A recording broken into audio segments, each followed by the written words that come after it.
Bonjour à tous, je vous souhaite la bienvenue dans ce moment de culte ce matin. Nous nous retrouvons sans vraiment nous retrouver. Peut-être auriez-vous préféré être physiquement avec d'autres à l'église ce matin, mais qu'il n'y avait plus de place, ou que par sécurité ou pour laisser la place à d'autres, vous avez fait le choix de vivre ce moment à distance. Soyez assurés de la présence de Dieu avec vous et de l'amitié fraternelle qui nous lie et qui nous permet, par l'Esprit Saint, de rendre gloire à Dieu ensemble, d'un même cœur, malgré l'éloignement. Je vous propose de remettre ce moment à Dieu par la prière.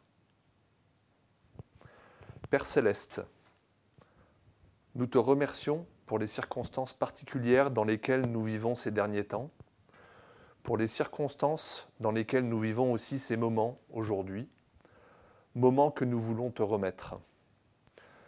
Nous venons vers toi pour te louer, te rendre gloire, te remercier pour ce que tu fais dans nos vies.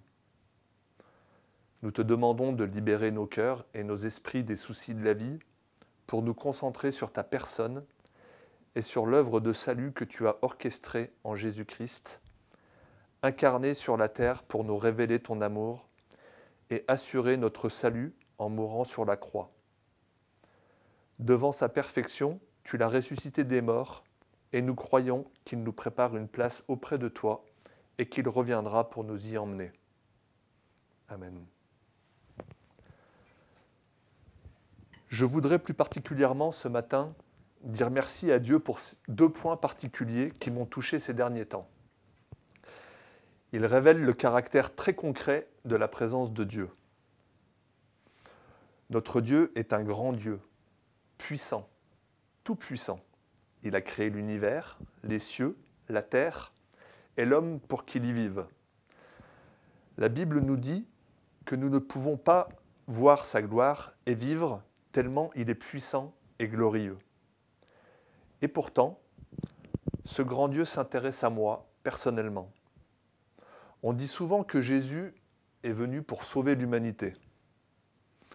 Car Dieu a tant aimé le monde qu'il a donné son Fils, Jésus, afin que quiconque croit en lui ne périsse pas, mais qu'il ait la vie éternelle.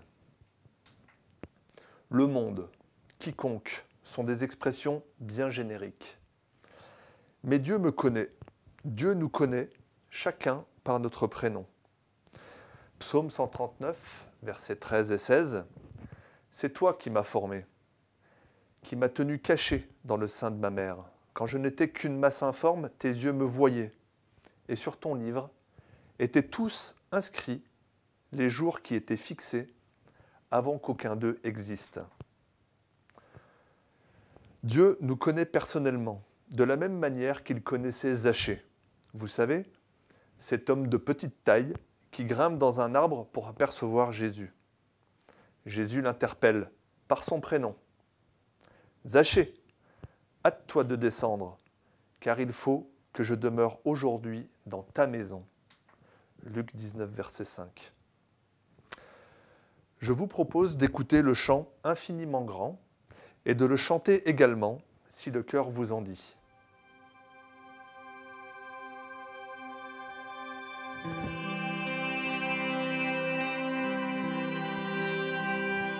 Quand je sonde l'univers, les astres que tu as créés, les océans, les mers, tout me révèle ta majesté. Alors mon âme veut s'écrier de tout mon cœur, je veux chanter. Oh Dieu, tu es infiniment grand, éternel puissant, roi majestueux. Oh Dieu, tu es infiniment grand, éternel puissant, roi majestueux.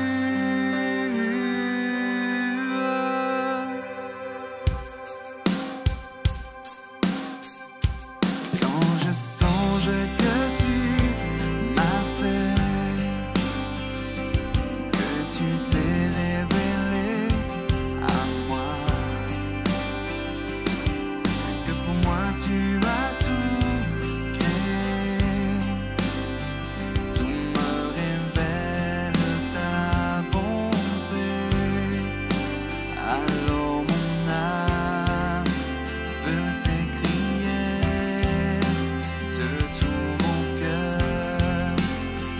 veux chanter.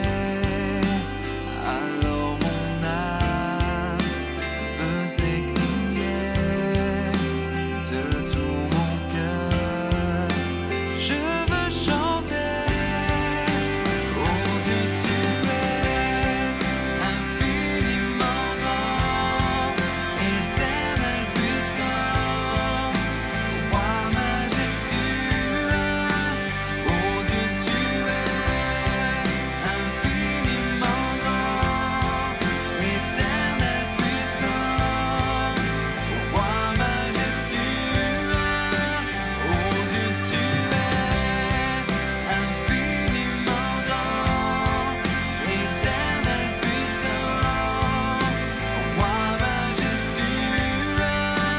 Oh Dieu, tu es infiniment grand, éternel puissant, roi majestueux.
Dieu est infiniment grand, mais il s'intéresse à moi personnellement. C'était mon premier sujet de louange. Le second est qu'il s'intéresse à moi aujourd'hui, comme je suis. Il ne s'intéresse pas à moi demain ou dans 6 mois ou quand j'aurai fait tel ou tel progrès. Non, il s'intéresse à moi tout de suite. Il m'aime tout de suite. Dieu s'invite dans ma vie aujourd'hui. Il m'invite à me décharger de mes soucis, de mes angoisses. Il m'invite à partager l'instant présent avec lui. Et, en vivant l'instant présent avec moi, il m'offre une liberté que nul autre ne peut offrir. Je vous fais la lecture d'un extrait du livre de Jacques Philippe, La liberté intérieure. Nous ne pouvons exercer notre liberté que dans l'instant présent. Nous n'avons aucune prise sur notre passé. Nous avons très peu de prise sur l'avenir. La seule chose qui nous appartienne, en fin de compte, c'est le moment présent. Il est le seul lieu où nous puissions vraiment poser des actes libres. Il n'y a que dans l'instant présent que nous sommes vraiment en contact avec le réel. L'instant présent est celui de la présence de Dieu. Je serai avec vous tous les jours jusqu'à la fin des temps. Dieu est l'éternel présent. Nous devons être convaincus que chaque instant quel qu'en soit le contenu, est plein de la présence de Dieu, riche d'une possibilité de communion avec Dieu. On ne communie avec Dieu ni dans le passé ni dans le futur, mais en accueillant chaque instant comme le lieu de sa présence, le lieu où il se donne à nous. Au lieu d'être constamment projeté dans le passé ou dans l'avenir, il faudrait apprendre à vivre chaque instant comme se suffisant à lui-même, comme plénitude d'existence, car Dieu est là, et si Dieu est là, je ne manquerai de rien. Chantons Yahweh, l'Éternel est mon berger.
Sans cesse jusqu'à son retour.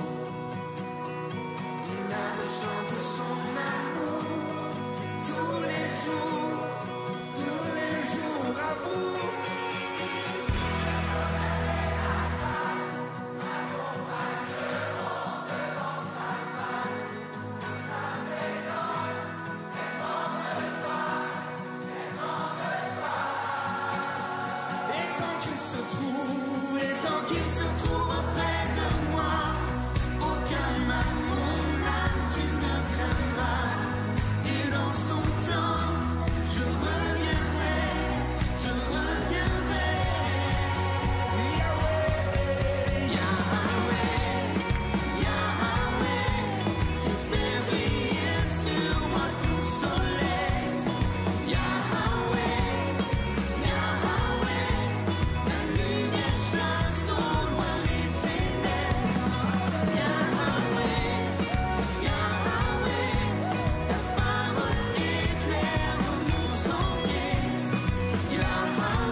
sûrement que dans vos temps de culte personnel, vous avez vécu d'autres révélations divines, d'autres intimités, d'autres grâces. Et je vous propose maintenant un instant de prière libre pour que vous puissiez remercier Dieu pour tout cela. Et je conclurai ce moment.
Merci Père Céleste pour ta bonté, ton amour et la fidélité avec laquelle tu prends soin de nous jour après jour. Merci pour cette vie que tu nous donnes et que tu souhaites que nous vivions pleinement. Donne-nous la grâce qu'elle te glorifie. Ouvre s'il te plaît maintenant notre intelligence pour écouter, entendre et comprendre ce que notre pasteur va nous enseigner de ta part. Amen. Je laisse donc la place maintenant à Sylvain qui va nous apporter un message de la part de Dieu.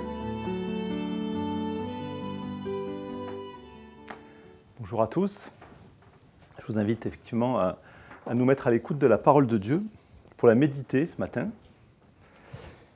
Et commençons par une évocation de ce que nous vivons aujourd'hui, cette période agitée au niveau planétaire que nous vivons, et qui est pour beaucoup de personnes, finalement, une sorte de traversée du désert assez compliquée. Il faut marcher sans savoir où l'on va. Personne ne peut dire si oui ou non nous sommes vraiment sortis du désert. Certains se demandent comment on en est arrivé là et comment continuer. Et d'autres, quelles leçons on peut tirer des épreuves actuelles. Et dans ce contexte inédit, l'un des textes proposés pour la méditation des églises chrétiennes aujourd'hui résonne d'une façon particulièrement forte. Et je vous invite à l'écouter, le méditer ensemble. C'est un extrait du livre du Deutéronome. Et ce 5e livre de la Bible nous emmène juste avant la conquête de Canaan, la terre promise. Depuis 40 ans, le peuple d'Israël a été confiné d'une certaine manière dans le désert. Moïse l'a amené maintenant aux portes, aux frontières du pays promis. Il est là maintenant, à portée des yeux, tout proche. Le peuple de Dieu va bientôt sortir du désert, déconfiné. Et pour préparer ce monde d'après, Moïse va alors redonner la loi de Dieu. Parce que de l'obéissance à cette loi dépendra le bonheur d'Israël. Et la loi de Dieu qui est ainsi donnée une deuxième fois au peuple, d'où le nom Deutéronome, deuxième loi qu'on donne à ce texte. Pour aider Israël à aller de l'avant, Moïse offre à cette occasion-là une sorte de relecture de ce qui s'est passé dans le désert. Et je vous invite à continuer en lisant donc, dans le livre du Deutéronome, dans le chapitre 8, et nous lirons les 6 premiers versets. Et voici ce que dit Moïse. « Veille à mettre en pratique tous les commandements que je te transmets aujourd'hui. Ils vous permettront de vivre et de devenir un peuple nombreux. Vous pourrez alors prendre possession du pays que le Seigneur a promis à vos ancêtres. Souviens-toi de la longue marche que le Seigneur ton Dieu t'a imposée à travers le désert pendant 40 ans. Il t'a ainsi fait rencontrer des difficultés pour te mettre à l'épreuve, afin de découvrir ce que tu avais au fond de ton cœur et de savoir si, oui ou non, tu voulais observer ses commandements. Après ces difficultés, après t'avoir fait souffrir de la faim, il t'a donné la manne, une nourriture inconnue de toi et de tes pères. De cette manière, il t'a montré que l'être humain ne vivra pas de pain seulement, mais de toute parole qui sort de la bouche de Dieu. Tes vêtements ne se sont pas usés, tes pieds n'ont pas enflé durant ces 40 ans. Comprends donc bien que le Seigneur ton Dieu veut t'éduquer, comme un père éduque son fils. Observe les commandements du Seigneur ton Dieu, conduis-toi comme il le désire, et reconnais son autorité. Ici, Moïse commence par rappeler au peuple les termes de l'alliance que Dieu avait contractée avec Abraham. De la part de Dieu, promesse de croissance, devenir un peuple nombreux, promesse de prospérité sur une terre donnée par Dieu, ce pays que le Seigneur a promis à vos ancêtres, dit Moïse. Et la part de l'homme dans cette alliance, c'est de faire confiance à Dieu et de lui obéir en se laissant conduire par lui. Mais voilà, le chemin de Canaan a été difficile. Pourquoi ces 40 ans dans le désert alors qu'à vol d'oiseau, le trajet est assez court ? Moïse donne ici une interprétation qui peut étonner. C'est Dieu lui-même qui a permis que son peuple rencontre des difficultés. Souviens-toi de la longue marche que le Seigneur ton Dieu t'a imposée à travers le désert, dit Moïse. Il t'a ainsi fait rencontrer des difficultés et il a même fait souffrir son peuple de la faim. Cette affirmation a de quoi troubler. Si Dieu est amour, pourquoi ferait-il souffrir son peuple volontairement? Pour le punir? C'est vrai qu'Israël n'a pas cessé, pendant tout ce temps de trajet dans le désert, de se révolter contre Dieu, de lui désobéir. Il n'a pas respecté sa part du contrat de l'Alliance. Cette idée que nos épreuves seraient des punitions divines circule depuis le début de l'Église et même avant, depuis des millénaires. Et on la retrouve aujourd'hui, sans surprise, à propos du coronavirus et même bien au-delà du christianisme. Certains voient dans l'épidémie mondiale un châtiment divin sur les péchés de notre époque, sur les infidélités de l'Église, etc. Et pourtant, ce texte, ne parle pas de punition. Il y est bien écrit, c'est vrai, que si l'obéissance à Dieu amène la bénédiction et le bonheur, la désobéissance, elle, engendre le malheur. Mais comme une conséquence des erreurs humaines, et non comme un acte délibéré de Dieu qui enverrait la faim, ou le coronavirus, voire la peste, etc., pour châtier les hommes. Et ainsi, c'est vrai que dans une certaine mesure, nous payons aujourd'hui les conséquences de notre destruction de l'équilibre écologique. Il y aurait beaucoup de choses à dire sur ce sujet.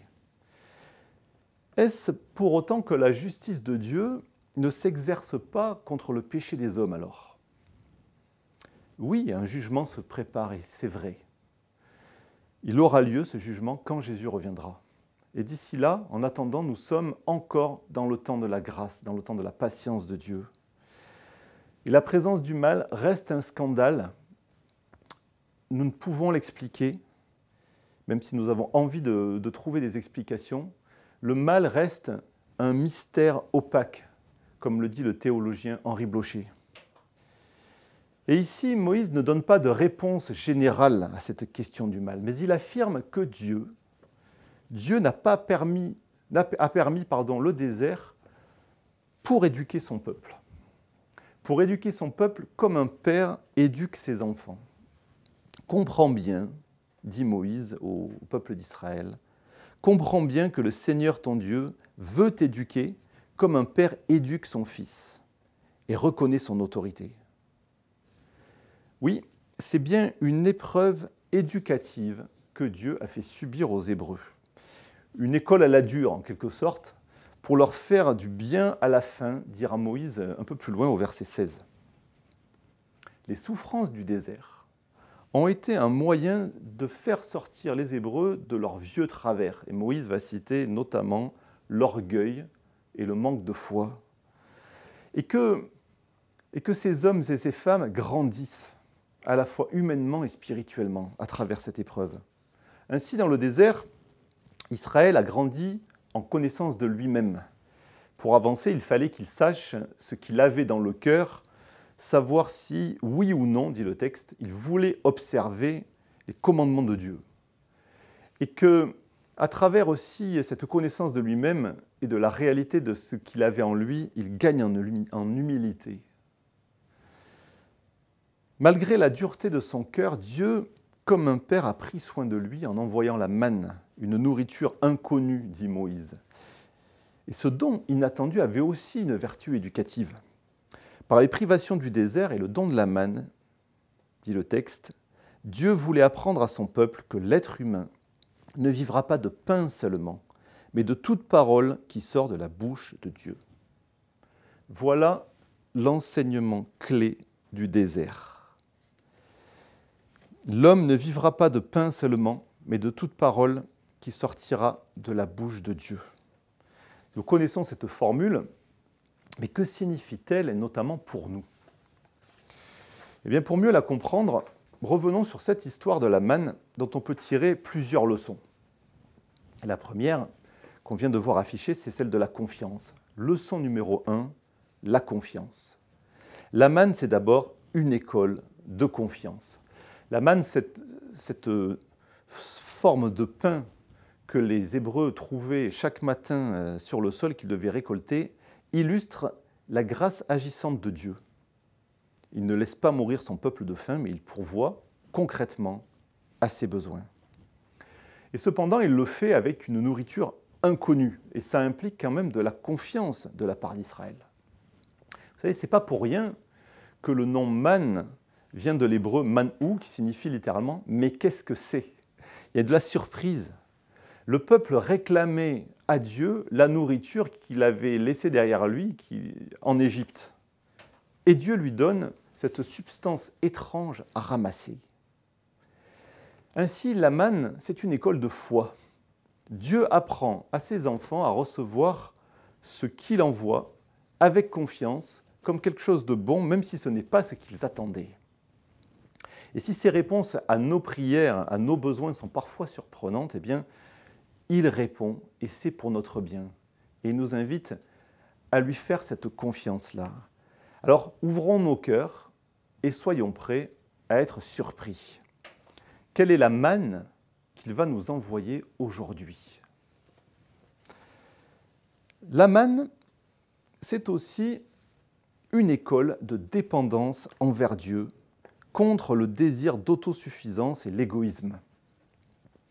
Et en effet, la manne devait être ramassée le matin avant de faire quoi que ce soit d'autre, et on ne pouvait pas la stocker. Il n'était pas possible de dévaliser le rayon manne dans le supermarché local pour faire des stocks à la maison. Et si on prenait plus que sa ration quotidienne, eh bien, la manne qui avait été ramassée en trop pourrissait. Sauf le jour du sabbat, où elle ne tombait pas, mais Dieu a envoyé la veille une double dose. Tout était prévu. Et pour vivre, les Hébreux étaient donc dépendants, totalement dépendants de ce qui allait sortir de la bouche de Dieu. Étonnante et énigmatique expression, qui signifie déjà, ils étaient dépendants de ce que Dieu allait faire. La bouche de Dieu, c'est sa puissance, c'est son action. Dieu agit, Dieu crée en parlant. Et donc, de la même façon, même si notre système technique est très performant aujourd'hui, c'est toujours de la bouche de Dieu, c'est-à-dire de sa volonté et de sa puissance, que nous tenons de quoi vivre. Parce que Dieu tient ensemble la réalité matérielle, le monde matériel, il est mystérieusement à l'œuvre dans tous les aspects de sa création. Il est là dans la trame de tous les événements. Et la Bible nous dit, c'est lui qui nous donne le mouvement, la vie et l'être. Dépendant donc de l'action de Dieu dans la réalité, de ce que sa bouche crée, permet et envoie. Et si chercher du pain matériel, c'est légitime, eh bien, la Bible le dit d'un bout à l'autre, la sécurité d'un frigo plein, de placards bien remplis, d'un logement accueillant ou de revenus stables, cela est important mais ne rassasie pas pleinement et à la fin, eh bien, on meurt. Et c'est pourquoi La vie éternelle, la vie pleine est en Dieu, en Jésus-Christ. Et nous dépendons aussi, donc, des paroles de vie qui sortent de la bouche de Dieu. Ces paroles transmises dans la Bible, cette parole agissante, cette parole qui a le pouvoir de nous changer, de nous sauver, de nous éclairer. Cette parole qui, nous dit Ésaïe, ne retourne jamais à Dieu sans effet, sans avoir accompli ce pourquoi elle avait été envoyée. Et en cette période particulière, interrogeons-nous, quelle place accordons-nous à ce qui sort de la bouche de Dieu dans nos projets de vie, dans nos plans pour avancer? Sur quoi fondons-nous nos espoirs pour demain? La question est à méditer, je crois. Et enfin, leçon numéro 3, leçon du désert et de la manne, changer de regard. L'expérience de la privation du désert et de la dépendance à la manne, c'est aussi une éducation du regard pour Israël. Souviens-toi, dit Moïse, il s'agit ici de regarder en arrière pour apprendre à voir ce que Dieu a fait, afin d'être encouragé et aller de l'avant. Relire sa vie et y voir Dieu. Cette discipline qui est au cœur de la tradition hébraïque est aussi bénéfique pour nous et doit nourrir notre vie de foi. Chercher à voir Dieu dans nos vies, à voir son action derrière tous les bienfaits matériels pour l'aimer et lui rendre gloire, pour devenir reconnaissant. Nous savons à quel point il est facile de prendre comme un dû ce que nous avons, ce dont nous bénéficions, mais le désert, avec les privations qu'il engendre, aide à changer de regard et à prendre conscience aussi de ce qui est important. Et de fait, vous avez sans doute été frappé, ou peut-être été frappé comme moi, par le nombre de personnes qui, ici ou là, pendant ce confinement, ont exprimé la prise de conscience que leurs priorités n'étaient pas forcément les bonnes. Qu'ils avaient pris conscience de l'importance de la famille, de l'importance de prendre du temps ensemble, au lieu de tout donner au travail, au lieu de courir après peut-être une certaine forme de réussite. Est-ce que c'est votre cas? Est-ce que c'est notre cas?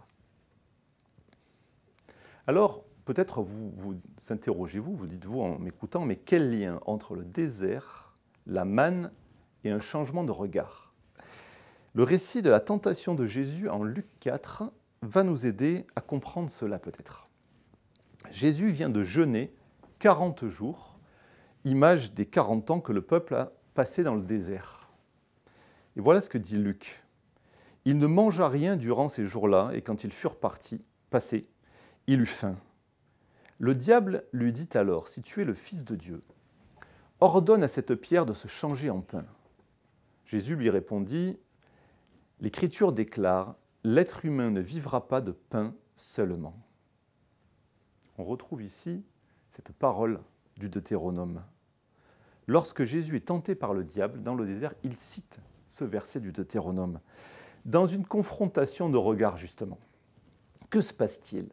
Satan attire le regard de Jésus sur son besoin immédiat de pain. Jésus a faim, eh bien, qu'il mange en changeant les pierres en pain. Et c'est comme cela, souvent, que Satan nous piège en nous mettant sous le nez le bénéfice immédiat d'un acte interdit ou d'un acte qui nous semble peut-être désirable, et en nous détournant de voir plus loin les conséquences négatives que cet acte va engendrer. Mais Jésus, lui, voit au-delà, il voit au-delà du piège. Il n'obéira pas à Satan pour se soumettre à lui.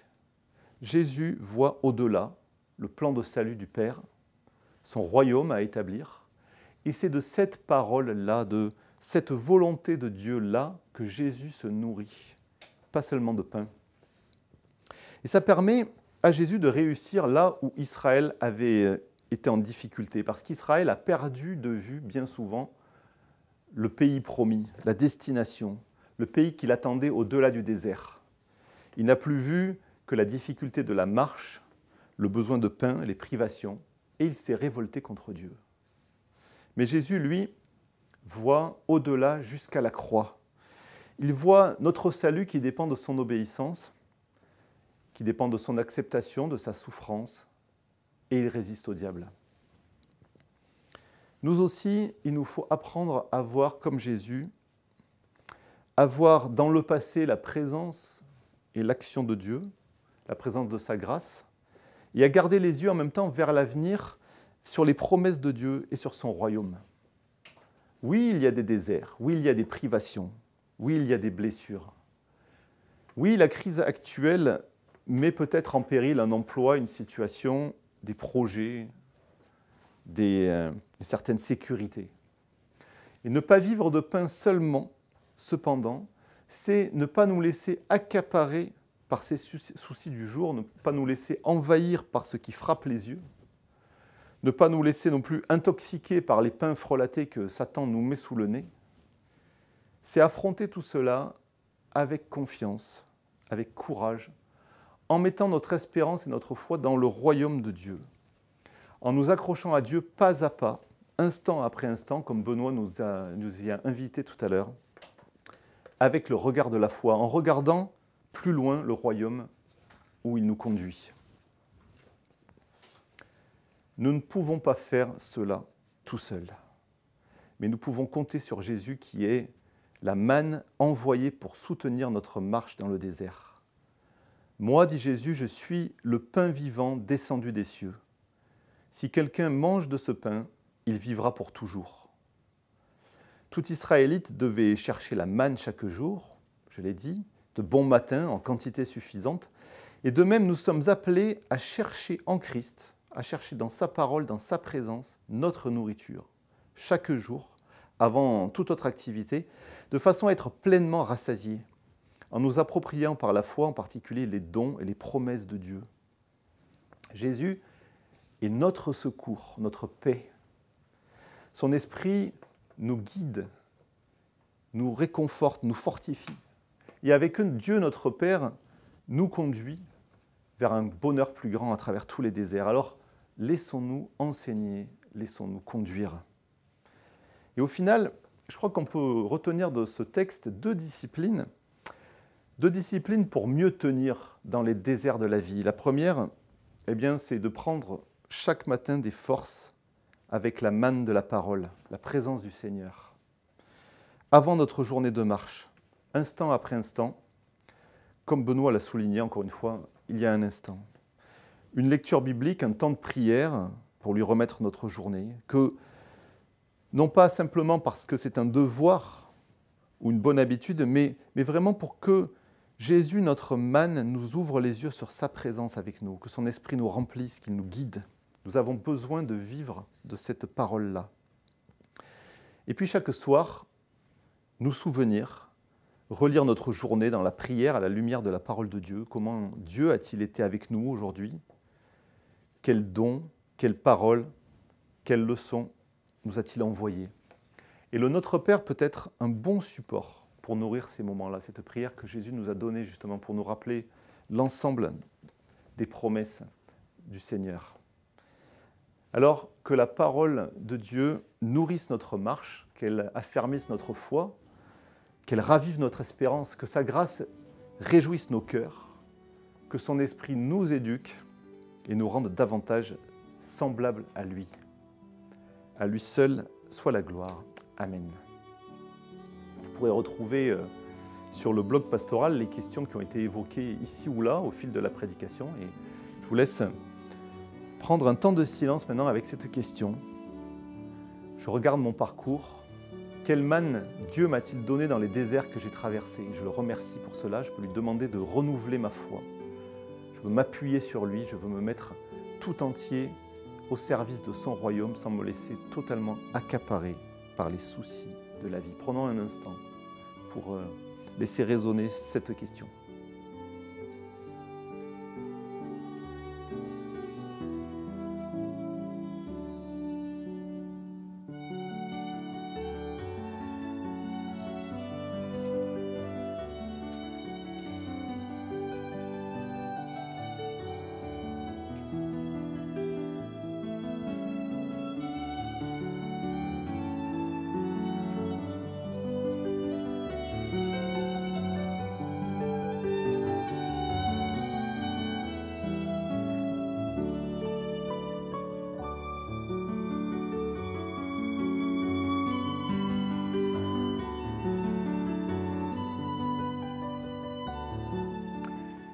Voilà, c'est maintenant le temps des annonces. Quelques annonces. D'abord, une nouvelle que vous avez peut-être reçue et qui reste d'actualité. Nous reprenons aujourd'hui même, à partir d'aujourd'hui, nos cultes en présentiel dans nos locaux de la rue Louis, au 49 rue Louis. Ça se passe pendant 3 cultes, le 21 et le 28 aussi. Les places sont limitées pour le moment, puisque nous avons évidemment des contraintes sanitaires. Il est nécessaire de s'inscrire, du coup, et vous pouvez trouver sur le site de notre Église ou via la newsletter de l'Église le lien pour vous inscrire. Nous vous demandons de choisir un des 3 cultes pour venir ensuite profiter du culte sur place. Et les cultes seront toujours disponibles en vidéo en parallèle. Ensuite, une jolie nouvelle, puisque nous avons la joie d'accueillir la petite Rose qui est née chez Sophie et Daniel Dubois cette semaine, 9 juin. Un joli cadeau pour ce temps de fin de printemps. Félicitations aux parents. Nous sommes reconnaissants pour tous les dons qui ont été fidèlement amenés pendant cette période compliquée et difficile. Mais nous avons pu, hélas, constater que les dons avaient fortement baissé pendant le mois de mai. Alors, merci de votre soutien. Vous savez que si vous avez l'habitude de donner directement et qu'il est encore temps de demander un RIB au trésorier, vous avez l'adresse qui apparaît à l'écran, à la fois pour l'association des Amis, qui soutient notamment le poste d'Annabelle Deveau, l'accueil de réfugiés et aussi notre engagement solidaire, et aussi pour l'Église. Voilà, merci de reconsidérer en tout cas votre don dans la prière. Et enfin, un sujet de prière à emporter et à porter aussi. Prions pour l'encadrement de la jeunesse pour l'année prochaine. Nous avons la joie d'accueillir, on vient d'en voir un nouveau à l'instant, beaucoup d'enfants. Les besoins sont nombreux dans ce domaine de l'encadrement de la jeunesse, alors qu'on puisse prier pour ça, que le Seigneur appelle les uns ou les autres. Voilà. Je vous invite à poursuivre par un temps de prière d'intercession. Prions Dieu. Seigneur, notre Père céleste, nous te bénissons de nous avoir donné ta parole pour nous éclairer et nous instruire. Ne permets pas qu'il y ait 2 parts dans notre vie, celle qui t'appartient et celle qui t'échappe. Fais-nous la grâce de t'appartenir pleinement dans tout ce que nous faisons. Prends pitié de tous ceux qui autour de nous restent sourds à tes appels. Fais-leur connaître ton salut. Amène-les à la repentance et qu'il y ait ainsi de la joie dans le ciel. Inspire ceux qui ont autorité parmi nous. Donne-leur d'accomplir leur mandat dans la crainte de ton nom et qu'ainsi chacun d'entre nous puisse travailler en paix pour le bien de tous. Sois avec ceux de nos frères et sœurs que la maladie isole, avec ceux qui souffrent de leur solitude, avec ceux qui connaissent des échecs, avec ceux qui viennent de passer par l'épreuve. Tiens-toi près d'eux tous pour les consoler et les soutenir afin qu'ils gardent la foi et l'espérance. Dieu 3 fois saint, ouvre nos yeux sur la manne que tu répands généreusement sur nous, chaque jour. Dans le silence de nos déserts et la nuit de nos épreuves, ouvre nos yeux à ta présence. Aide-nous à voir plus loin, à garder les yeux sur toi qui nous attends au bout du chemin dans ton royaume, toi qui marches aussi avec nous à chaque instant. Sois glorifié et loué notre Dieu au nom de Jésus. Amen. C'est la fin de ce culte. Merci de l'avoir suivi. Je vous invite à recevoir la bénédiction de la part de Dieu. Jésus dit « Je suis le pain de vie. Celui qui vient à moi n'aura jamais faim, et celui qui croit en moi n'aura jamais soif. » Alors que la grâce de notre Seigneur Jésus-Christ soit avec vous tous, que son amour vous rassasie, que sa présence vous réconforte et que son esprit apaise votre soif. Bon dimanche à tous et bonne semaine.